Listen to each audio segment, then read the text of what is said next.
You just want to behave like a modern woman and get traditional men. Shout out to Kevin Samuels.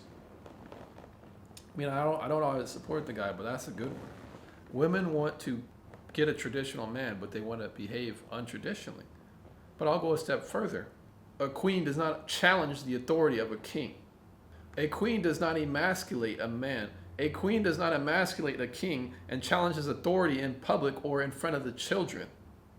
A queen is not out of order. She understands the hierarchy. But what you guys want is you want there to be two kings on the throne, where you guys are both trying to fit both butts on the seat of the throne. It is quacky. It is out of order. It is totally insane.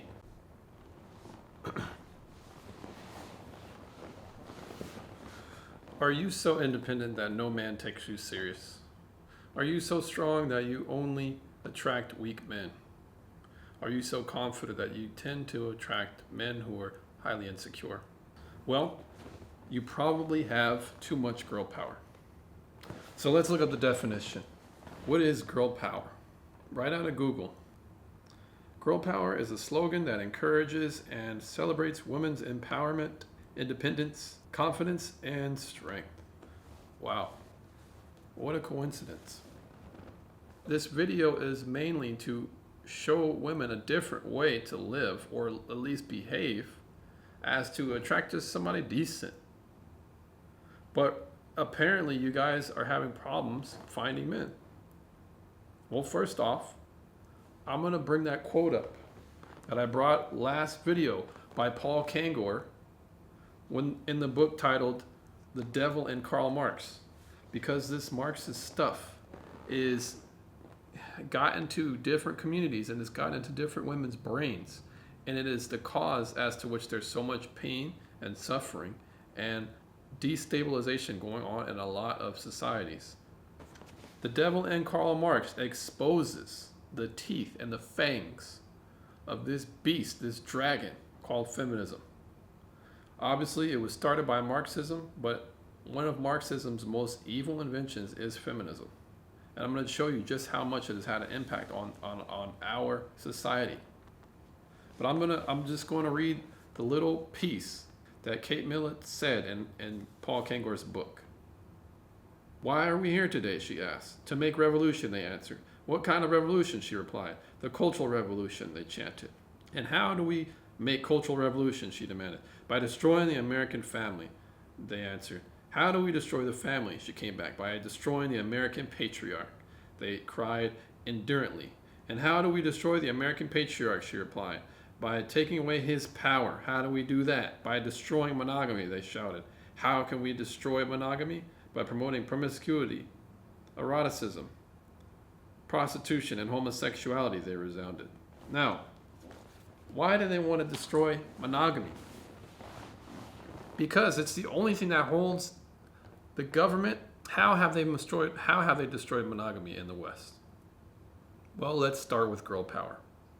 A lot of women complain that they can't seem to find good men. Is it possible that you're actually repelling good men? For example, are you so independent that men don't take you serious? Let's think about this for a second. If you're saying you don't need a man, then I'm going to treat you like you don't need one. What does that usually look like? I'm going to sleep with you and leave you.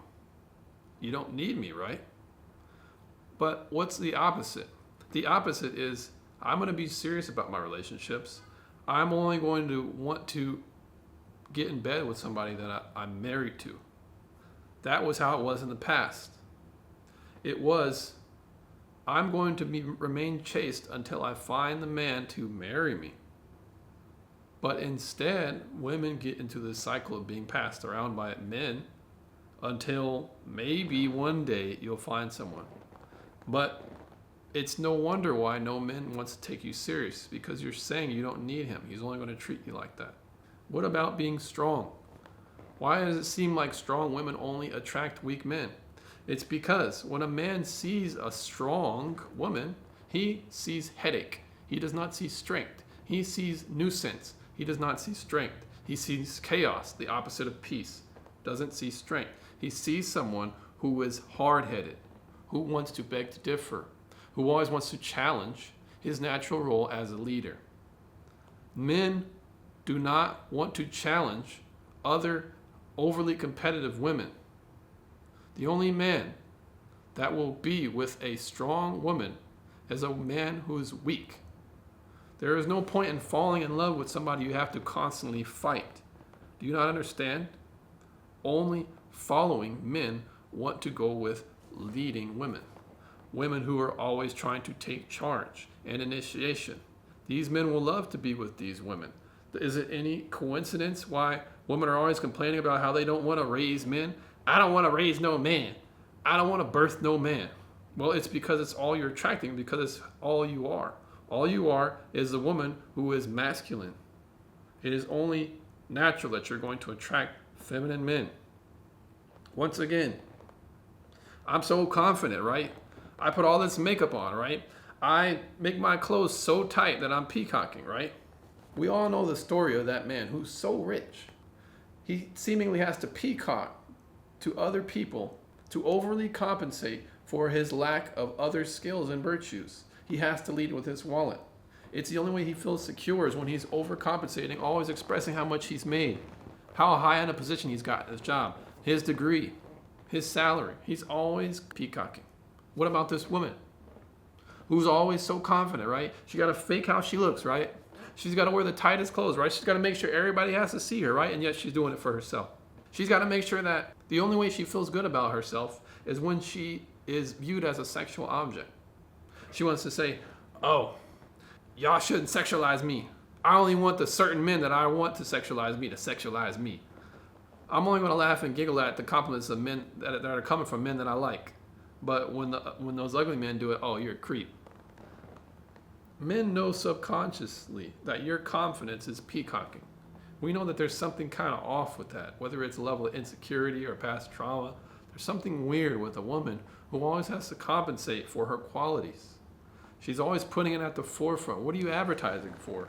See, Ferraris are so good that you ain't got to advertise to them. People come to them. Why can't women be like that? You know what? I don't need to show my body. I'm in shape. It could be meant for my future husband or somebody I'm really serious about. But for everybody else, I don't have to display it. Y'all don't have to know what I'm looking. You're gonna see that's class. There's nothing classy about always having to show your body. There's nothing classy about it. That's not confidence at all. There's nothing confident about enhancing your features. See, I'm not faking who I am. I'm just enhancing the way I look, right? So you mean to tell me when if I put black chocolate paint on my skin, right? And I'm like, shoot, I'm just enhancing my skin color. No, you're not. You're adding on something. If I put a spray tan on, am I enhancing my skin? No. An enhancement and an add-on are not the same thing. Augmentation and enhancement is not the same. When you're putting makeup on, you're not enhancing, you're augmenting. You're adding on. It's being superficial. That's not real confidence. A lot of men can see right through it.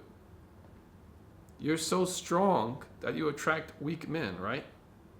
Think about it. The man you're attracting, in a way, he's almost not fully grown yet. Because any man with any lick of sense in his mind would avoid these type of women. He would avoid the woman who's strong-willed. He would avoid the woman who's always trying to argue. He needs peace in his life. He does not like chaos. And that's what women who are strong bring. They always have an opinion. They feel like they need to lead. They feel like they need to take charge. They feel like they should take initiative in the relationship. This is gross. Men like women who are led. We do not like to be led by women. It's that simple. But feminism has taught you guys that this girl power stuff is your ticket to a higher level of consciousness and godhood. But in fact, it brings you lower and lower down to a ditch. It brings you lower and lower in standing to men that you actually desire and that you want. It leads you spinning your wheels and chasing a career when you're most fulfilled in a family. So think about it. Does a traditional man want a strong, independent, don't need no man, who's confident and empowered. No, he does not want any of these things. He wants a, see, as a man, most men, we want a woman who's pretty, who's cooperative, who's available. It's three things. But feminists have taught you that you need to not be any of those things. All you need to be is strong, independent, confident, empowered. So if you wanted to get a job and the employer says, this is what we're looking for in a candidate. I want someone who's on time, has the skills required for the job, and I want someone with a degree.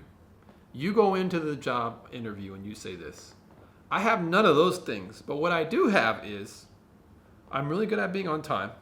I can speak 3 different languages, and I'm really good at organizing things. You're not going to get the job. But to go even a step further, this is the insanity. You're going to sue that company because you believe that they were treating you unfairly, because you feel like you had what you need to get the job. But in reality, you don't. You didn't have what it takes. You don't have what it takes. But yet you want to complain. You want to call men toxic for wanting a woman like that. There's nothing wrong with that. You just want to behave like a modern woman and get traditional men. Shout out to Kevin Samuels. I mean, I don't always support the guy, but that's a good one. Women want to get a traditional man, but they want to behave untraditionally. But I'll go a step further. A queen does not challenge the authority of a king. A queen does not emasculate a man. A queen does not emasculate a king and challenge his authority in public or in front of the children. A queen is not out of order. She understands the hierarchy. But what you guys want is you want there to be 2 kings on the throne, where you guys are both trying to fit both butts on the seat of the throne. It is quacky. It is out of order. It is totally insane. And here's the sad reality for you guys. A lot of you women end up getting exactly what you want. It may not be what you want, but it's definitely what you deserve. And what you deserve is a weak man. What you deserve is a man who will grovel to you, who will always be on your beck and call. The sad thing is you're going to grow to hate this man, to detest him, to resent him, to want to devour this man, to want to leave him, to want to cheat on him, to want to not respect him. This is the type of men you guys deserve. You guys are meant for each other. That's a sad reality, because eventually the consequence of these type of relationships is the destruction of the family. It is the destruction of civilization itself. Don't believe me? Go look at any metropolitan black area. Go look at most major cities where there are a high population of blacks. What tends to happen? There tends to be tons and tons of communities in said metropolitan areas where the mother is the matriarch of the community. In other words, the mother is the matriarch of the family. Why is that? Because there is no man there. Because the government, feminism, and the black woman's decision to choose welfare over the man, she has decided to have the government fund her family. And in return, what she get? What does she get for that? What is her reward for being head of household? Gang violence, high crime rate, high incarceration rate, high illegitimacy rate. It's man, like I could literally go on, but I'm gonna let you guys go. I mean, I thank you guys for listening. Thank you for the comments. You guys take care.